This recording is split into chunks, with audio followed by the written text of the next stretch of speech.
Sister क्या नाम है आपका? नितिका, कहाँ से हैं आप? होशियारपुर से। इस बहन की गवाही ये है कि पिछले 16 साल से इनके ऊपर दुष्ट आत्मा के अटैक होते थे, दबाव पड़ता था, दुष्ट आत्मा गलत संबंध बनाता था, इन्हें बहुत डर लगता था, हमेशा ही बहुत डरे डरे हमेशा ही रहते थे। और उन्हीं अटैक के कारण ये व्यभिचार में चले गए, गलत मूवीज़ देखते थे, बाहर गलत संबंध थे। ये चीज़ें इनकी लाइफ में डे बाय डे बढ़ती गई। और सिस्टर आप खुद बताएं कि ये अटैक जब बढ़े तो आपने फिर नशा करना शुरू कर दिया, और कौन कौन सा नशा करते थे आप? मैं सिगरेट पीती थी, शराब पीती थी, जो भी मेरे फ्रेंड्स लोग मेरे नशा करते थे उनके साथ मैं नशा करती थी। और मैं विचार में पड़ गई, और उसके बाद मैं गलत मूवीज़ देखती थी, मेरे बाहर रिलेशनशिप्स होते थे।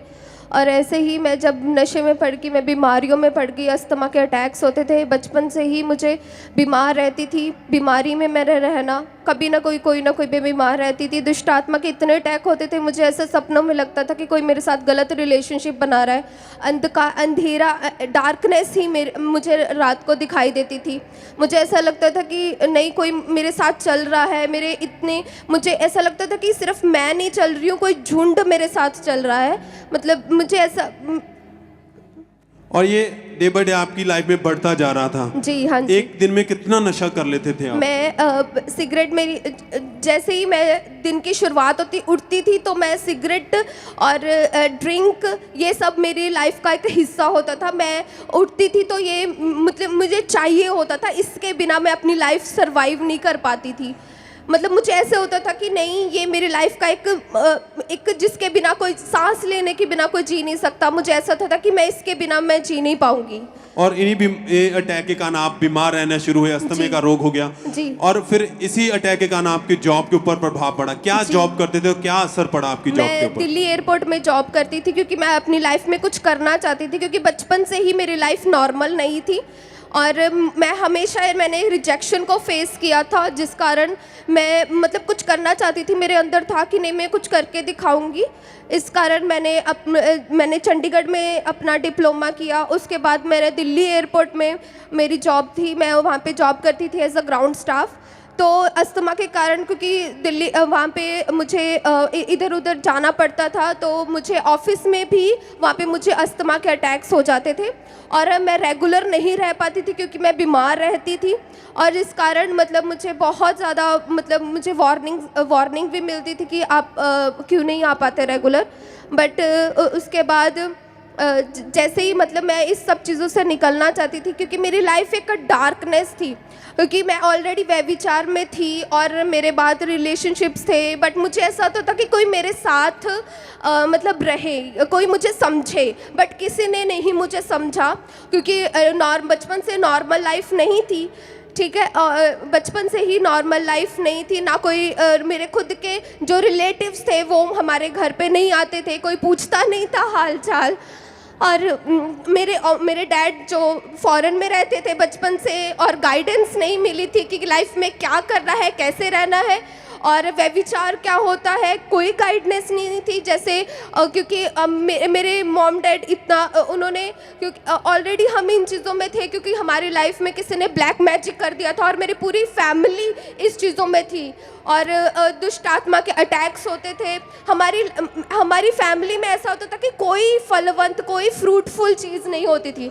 पूरी लाइफ मतलब आपकी बिल्कुल आपकी डिस्टर्ब हो चुकी थी। पूरी लाइफ डिस्टर्ब थी, बचपन से नॉर्मल लाइफ नहीं थी। सबसे मैं घर से बड़ी थी, और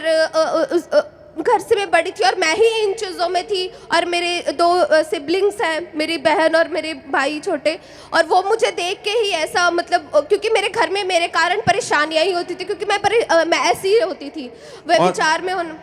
इस तरह आप बीमार रहने लगे? मैं बीमार रहती थी, हर बीमार इतने ज्यादा थे कि सांस इतनी ज्यादा चढ़ती थी कि आप बिल्कुल चल भी नहीं पाते थे। मैं चल नहीं पाती थी। जब मैं एकदम चलती, मेरी सांस मेरे चेस्ट में ऐसे ब्लॉकेज रहती थी, मुझे पंप यूज़ करना पड़ता था। और मेरे मम्मा को मेरे साथ पूरी नाइट तक वो मेरे मसाज करते थे, वो मुझे स्टीम्स दिलाते थे।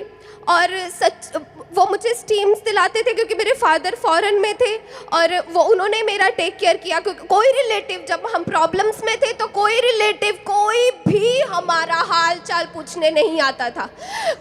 और इस तरह बहुत ज़्यादा बीमार है। कितने डॉक्टरों के पास गए आप? मैं मैक्सिमम बहुत डॉक्टर के पास गई, बट जो आज मुझे गिनती याद है 7-8 डॉक्टर्स के मैं पास गई हूँ। मेरे फैमिली मेम्बर्स ने मुझे अन्य जगह में भी लेके गए, मतलब वो इन चीज़ों पे बिलीव नहीं करते थे, बट मैं उनको कहती थी कि मतलब मुझे बचा लो नहीं तो मैं मर जाऊँगी, मुझे बचा लो नहीं तो मैं मर जाऊंगी, मैं जी नहीं पाऊंगी। क्योंकि मुझे ऐसा लगता था कि सिर्फ मैं नहीं हूँ, मेरे साथ आसपास कितनी रूहें मेरे साथ हैं।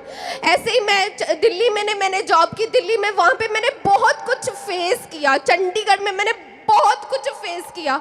वह विचार में ऑलरेडी थी, मैं अपनी लाइफ को ऐसे बना चुकी थी कि जैसे एक मैंने अपनी लाइफ में फिर मैंने ऐसा अपना लाइफस्टाइल किया, मैंने शॉर्ट्स डालने स्टार्ट किए, जैसा वर्ल्ड में होता है मैंने वैसा ही अपने आप को बना लिया कि इट्स ओके, लाइफ ऐसे ही है, लाइफस्टाइल यही है, कम कूल रहेंगे, हम ऐसे रहेंगे, हम उससे ऐसे, मतलब कि जैसे ऐसे मेरी लाइफ थी। और एकदम से आपकी सुध बुध बिल्कुल खत्म हो चुकी थी, क्योंकि मैं इस बचपन से ही मुझे दुष्ट आत्मा के अटैक होते थे, और क्योंकि मैं इन सब चीज़ों से मैं इन सब चीज़ों से बाहर आना चाहती थी, जिस कारण मैंने नशों का सहारा लिया। वह विचार में थी, कोई मैं समझ नहीं पाती थी कि मुझे रास्ता कहाँ है, वेयर इज़ द वे, कौन सा मार्ग है कि जिसमें मैं जाऊँ, जिसमें मैं चल के मैं जी सकूँ, मुझे ऐसे अंदर से मुझे पीस मिले, शांति मिले। मैं ब्रोकन हो चुकी थी, पूरी ब्रोकन हो चुकी थी कि कोई, मतलब जैसे फिर वर्ल्ड होता है, फिर मैंने वैसे ही अपना पहरावा बना लिया, अपने आप को वैसे ही मैंने अपनी लाइफ स्टाइल को ऐसे करती गई। और क्योंकि दिल्ली एयरपोर्ट में मैं जॉब करती थी, वहाँ पे मैं अपने आप को वैसे ही करती गई। और जैसे जैसे मेरा टाइम जाता गया, मैं डिप्रेशन में चली गई, मुझे पैनिक अटैक्स होने लग गए। मतलब कि मेरा कोई हाल चाल भी वहाँ पे पूछता था तो मैं कहती थी कि मेरा हाल मत पूछो, क्योंकि जब वो मेरा हाल चाल पूछते थे ऑटोमेटिक मेरे आंखों से आंसू निकल जाते थे कि मैं इतनी बचपन से ब्रोक हूँ कि कोई आके ऐसे भी नहीं बोल पाता कि हाँ हम आपको समझते हैं, I can understand you. Nobody, कोई भी नहीं था, रिलेटिव्स तक वो ऐसे उन्होंने, क्योंकि मैं अन्य जगह पे भी गई थी दुष्ट आत्मा के कारण, मेरे घर वालों ने मुझे अन्य जगह पे भी लेके गए, बट वहां पे भी मुझे रिजेक्शन मिली। क्योंकि जब मेरे ऊपर ऐसे खेल आती थी तो वो बोलते थे कि नहीं ये जस्ट हवा है, उन्होंने भी मुझे रिजेक्ट किया, उन्होंने भी इस चीज को ये चीजें बढ़ रही थी और घंटों आप अकेले बैठे रहते थे, बालों को नोचना। यस, मैं बालों को नोचती थी। इतने ज्यादा डिप्रेस हो चुके थे, आपने सुसाइड करने की कोशिश की 4 बार। क्योंकि मैं इस चीजों से ब्रदर निकलना चाहती थी, मुझे ऐसा लगता था कि कोई मुझे इस चीज से निकाले।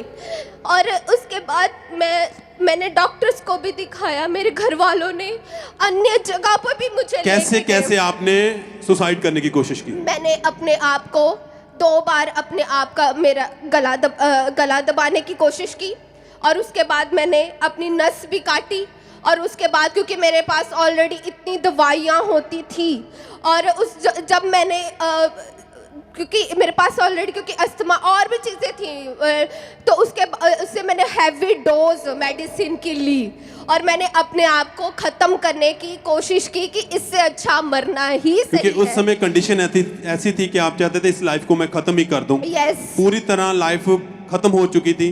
फिर चर्च के बारे में आपको कैसे पता चला? मुझे यूट्यूब के द्वारा मुझे चर्च से पता लगा। मैंने अपोस्टल जी की प्रीचिंग को सुना, और यहाँ पे 1 आवर प्रेयर होती थी, वहाँ पे वो बता रहे थे, परमेश्वर के वचनों को बता रहे थे, और वहाँ पे मुझे वचन मिला। उसके बाद मुझे जब अपोस्टल जी के वचनों को मुझे वचनों को अपोस्टल जी के से द्वारा मैंने रिसीव किया। उसके बाद और डे बाय डे आप चर्च के साथ जुड़ गए, लगातार चर्च आते रहे। लगातार 17 दिसंबर 2017 को ये बहन चर्च में थे, और उस दिन परमेश्वर के दास ने प्रार्थना की। आइए हम उस प्रार्थना को अपनी स्क्रीन पर सुनते हैं।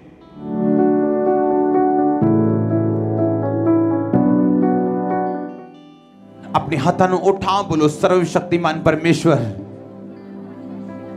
हर एक शैतान दी साजिश मेरी सेहत के खिलाफ, मेरी लाइफ के खिलाफ, मेरे बच्चा के खिलाफ, हर एक जादू टूने दी आत्मा जड़ी मेरी प्रोग्रेस के खिलाफ खड़ी है, मैनू चमकन तो रोक दिए। बोलो अग दे परमेश्वर तेरी अग इस जगह दे उत्ते मेरे उत्ते उतरे और वो आत्मा व नाशोन। बोलो फायर, बोलो आग उतरे। और आप उस दिन चर्च में मौजूद थे हाँ जब जी। प्रार्थना हुई, क्या जी। हुआ प्रार्थना को रिसीव करते मुझे समय ऐसे लगा जैसे जैसे उन्होंने जैसे अपोस्टल जी ने फायर की, दुष्ट आत्मा को कमांड किया, जादू टोने को कमांड किया, मुझे मेरे अंदर से ऐसा लगा कोई जानवर निकल रहा है। सब तारीफ करें, परमेश्वर के नाम को महिमा दे सब जन, क्योंकि ये अद्भुत था। परमेश्वर जो विश्वास के साथ, ईमान के साथ उसकी हजूरी में आते हैं, खुदावंद उन्हें फ्री करते हैं। प्रार्थना को रिसीव किया, वर्ड को रिसीव करते समय आपको ऐसा लगा कि जैसे आपके अंदर से कोई बहुत बड़ा जानवर, कोई जानवर निकल रहा है मेरे अंदर से, और मुझे ऐसा लग रहा था कि कोई मेरे अंदर से मेरे को साफ कर रहा है, खींच के मेरे अंदर से कुछ निकाल रहा है, क्योंकि मैं उस व्यभिचार से मैं छूट नहीं पा रही थी। मुझे ऐसा लगता था कि कोई मुझे इस चीज से छुड़ा दे। बट जैसे ही मैं यहाँ पे अंकुर मिनिस्ट्रीज के द्वारा मैंने परमेश्वर को जाना, यीशु मसीह को जाना, मुझे अनंत जीवन मिला। मैं व्यभिचार से छूटी, नशों से मैं आजाद हुई। मेरे अंदर से एक जानवर निकला जो मुझे व्यभिचार करवाता था, जो मुझे नशे करवाता था। परमेश्वर, और उसी दिन वोमिटिंग आई, बॉडी एकदम से हल्की हो गई आपकी। बॉडी हल्की हो गई। मुझे ऐसे लगा कि परमेश्वर के ब्लड से मैं कवर हो गई हूँ, परमेश्वर के होली फायर से मैं कवर हो गई हूँ। और मुझे मेरी लाइफ को ऐसे मैं चलती गई और ऐसे और जब मैं दिल्ली भी होती थी फिर भी मैं YouTube के द्वारा मैंने सुनना, और जब यहाँ पे भी आती थी, अपने होम टाउन में भी आती थी, तब भी मैंने यहाँ पे आना। मैंने उसके बाद मैं सच बता रही हूँ, यीशु सब तारीफ करें, खड़े हो जाए अपने अपनी जगह पर सब परमेश्वर की महिमा के लिए। हाथों को उठाएं, होठों को खोलें, जय जयकार करते हुए परमेश्वर के नाम को महिमा दे सकते हैं। Thank you Jesus, thank you Jesus। क्योंकि वो अद्भुत है। आपकी जिंदगी कैसी भी क्यों ना हो, उसने वायदा किया है, मैं अपने ब्लड से धोके तुझे साफ करूंगा, बर्फ के माने सफेद। इनके जीवन बिल्कुल खराब हो चुका था, पाप में था, पूरी तरह टूट चुके थे। पर जब खुदा की हजूरी में प्रार्थना को ग्रहण किया, परमेश्वर ने छुआ, जिंदगी को बदल के रख दिया खुदा ने। और आपने उस दिन के बाद परमेश्वर को अपना जीवन दे दिया। यस, मैंने अपना परमेश्वर को जीवन दे दिया, मैंने बैप्टिज्म ले लिया, और मुझे पता चला कि परमेश्वर क्या है, यीशु मसीह क्या है। और जब मैंने अपोस्टल जी के द्वारा वचनों को सुना, और जब मुझे उनकी कुर्बानी के बारे में पता चला, मुझे ऐसा लगा कि सच में कोई मेरे पापी के कारण कोई मर सकता है क्या? उस तारीफ करें, खाने से मुझे शिफा मिल सकती है क्या? सच में उसका लहू मुझे आजाद कर सकता है? सच में उसके लहू ने मुझे आजाद किया है, क्योंकि सच है ये वचन कहता है, उसने अपने आप को हमारे लिए दे दिया, उसने अपनी जान दे के हमारी जान की कीमत अदा की है। वो जिंदगी देने वाला खुदा है। और आपने उस दिन से आपकी लाइफ बिल्कुल बदल चुकी है। मेरी लाइफ टोटली चेंज हो चुकी है। मुझे वो मार्ग मिल गया, क्योंकि वचन में लिखा है, सत्य मार्ग जीवन प्रभु यीशु मसीह है, इसके बिना हम पिता तक नहीं पहुंच सकते। कितने साल हो चुके, अब बिल्कुल फ्री हो चुके? 4 साल से मैं फ्री हूँ। मैं धन्यवाद करती हूँ प्रभु यीशु मसीह का, इस ग्रेस का, अपोस्टल अंकुर यूसुफ नरूला जी का, पास्टर सोनिया यूसुफ नरूला जी का, और इस ग्रेस का, अंकुर मिनिस्ट्रीज के डबल ग्रेस का मैं थैंक्स करती हूँ। तारीफ करें परमेश्वर के अद्भुत प्रेम के लिए। यह है उसका अद्भुत प्रेम। सबसे आला मोहब्बत परमेश्वर की है इंसान के साथ, जो हमारे गुनाह पापों के लिए अपने आप को कुर्बान किया और हमें जिंदगी अता की है जिस खुदा ने। जिस तरह आप दूसरों को क्या कहना चाहेंगे, क्या मैसेज देना चाहते हैं दूसरों को? मैं बस यही मैसेज देना चाहती हूँ, there is the only one way. Jesus वही एक मार्ग है, सत्य है, जीवन है। और बिलीव करें कि यीशु के कोड़े खाने से हम चंगे हो चुके हैं, उसके लहू बहाने से हमारे पाप माफ हो चुके हैं।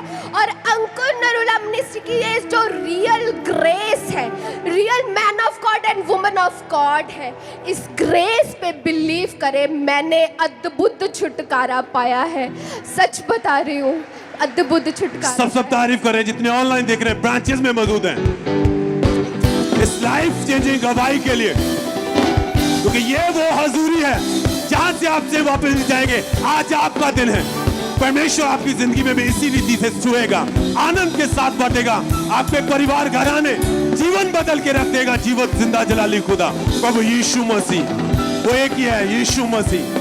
सब थैंक्स करें, तारीफ करें, हाथों को उठा के, होठों को खोलते हुए, नाचते झूमते हुए परमेश्वर के नाम को महिमा दे सकते हैं।